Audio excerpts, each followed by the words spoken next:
RDF has exhibited exceptional leadership both regionally and internationally, especially in the area of peacekeeping. What has been the secret behind this success? First of all, when we talk about peacekeeping, you cannot keep the peace before you know what peace or lack of peace is. The RDF is born out of injustice. So when we started the liberation struggle, we knew what injustice the Rwandans were going through. We faced the consequences of the genocide. We knew how to fight the forces of evil. We knew how the international community was actually hopelessly abandoning the Rwandans to the extent that we lost 1 million people when we thought that the international peacekeepers would save the Rwandans. It was a false hope. So we decided that keeping the peace should be our own obligation, and I think this is where we have succeeded. Now we take our humble experience of international peacekeeping to some of our regions, our brothers, because we take our humble experiences, what we have undergone through.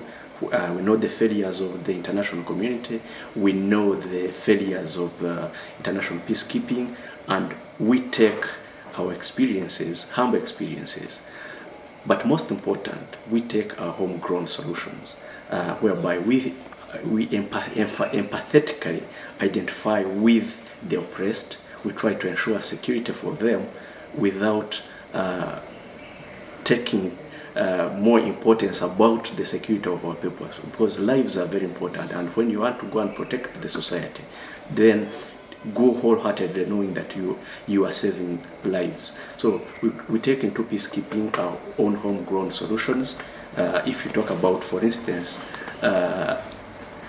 issues of building rondereza, these are charcoal stoves that actually consume less wood, and once you introduce charcoal stoves, rondereza, in areas like Darfur, you save women from going to collect firewood, and you escort them. So it means that actually you are saving women from being raped, from being killed, and then we ensure total security to the camps.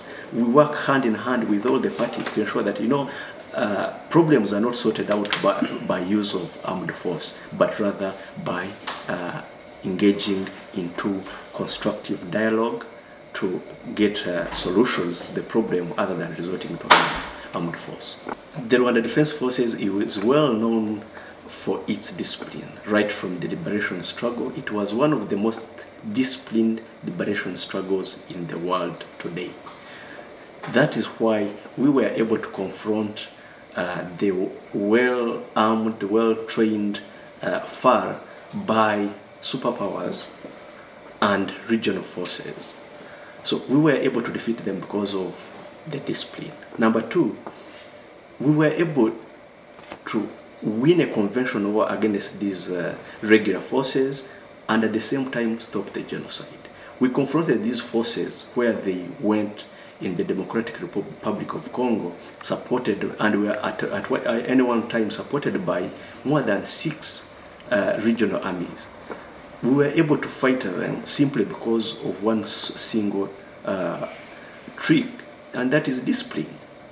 Currently, we are talking of a professional force that the ethics, the disciplinary code, the discipline from the leaders, from the top leadership to the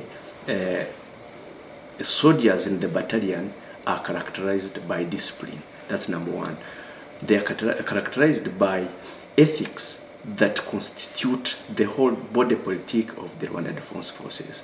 They are characterized by patriotism, for the love of the country, selfless service. So the state of discipline in the Rwanda Defense Forces, I can assure you, is actually at its peak. The reason is, of course, on top of all these disciplinary codes, ethics, and whatnot, we also have a leadership that enforces discipline. We don't talk about discipline alone, we talk about enforcing the discipline. Irrespective of who you are, if you go against the code of ethics. If you go against the laws of this country, if you go against international law, then you are called to account. You are investigated, you are given an opportunity to explain to yourself. If you find that there is overwhelming evidence of prosecution or appearing before a disciplinary committee, then you are charged accordingly. But you make sure that you are given your right of counsel, that is defense, and actually being able to explain your part of the story. And this is taken into account, and all this together helps us in building a disciplinary regime that has brought us where we are talking. We are very proud of the disciplinary state of RDF being one of the best. On the 17th of January 2012, the leadership of RDF suspended from duty and placed under house arrest 4 top military officers. These are Lieutenant General Freddy Wingira, who has been the Reserve Force Chief of Staff, Brigadier General Richard Rutatina, he was the J2, Brigadier General Wilson Gwisiriza, the 3D Commander, and Colonel Dan Munyuza, who has been the head of external intelligence. What are they accused of? They are really accused of acts of indiscipline. Discipline within the defense force, it comes number one. It is with high-level discipline that you are able to handle this noble profession of ensuring peace to Rwandans. So these top military officers were accused of working with civilians to engage into business dealings in the neighboring country of the Democratic Republic of Congo.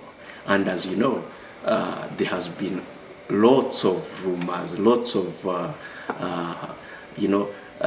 stereotypes that talk about Rwanda's development coming as a result of blah blah blah.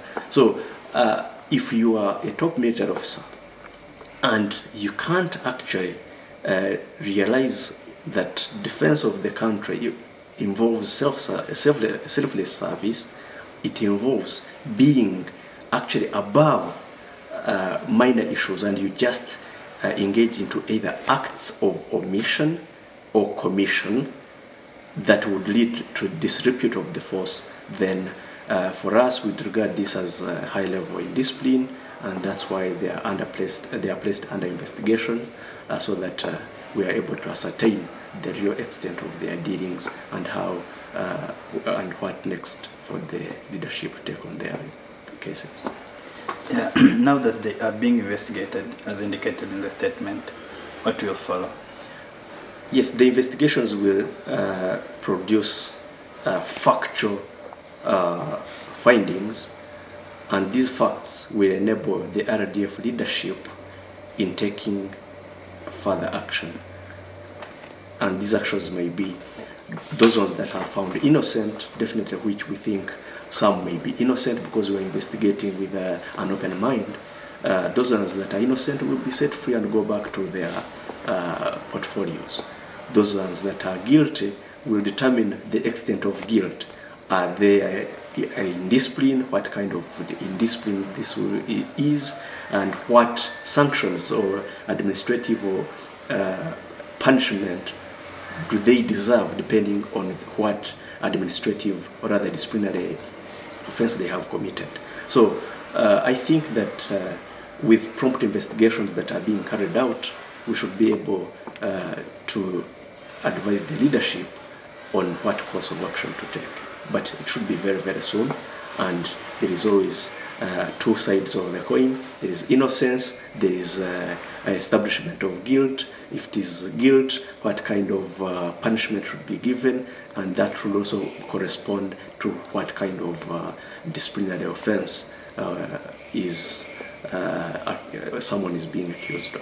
Yeah. My last question is speculation on foreign media and online platforms, which affects public opinion, is that the officers have been arrested in connection to the recent UN report on smuggling of minerals in DRC.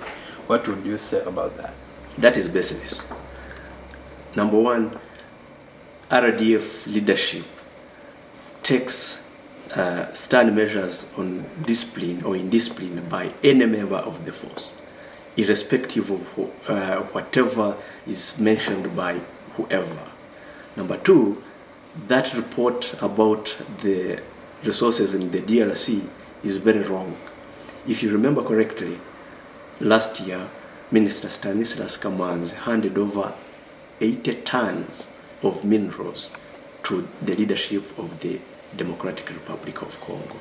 Rwanda cannot be seen to be benefiting from illegal minerals from Congo, and then we at the same time arrest, impound, and hand over to the DRC over 80 tons on our own. No policing from any party, no information from whoever, but we do it by our own selves. By the way, some of these top military officers that are placed under investigations were even deployed along the border with the Congo, and they played a very big role in impounding of these minerals. So it is a contradiction. These are just rumors and stereotype reporting from some interested parties in making sure that this region does not come to stability. But Rwanda and DRC are working very, very closely together to ensure that we bring back stability in the region, but also to make sure that there is development between our two countries and our two peoples.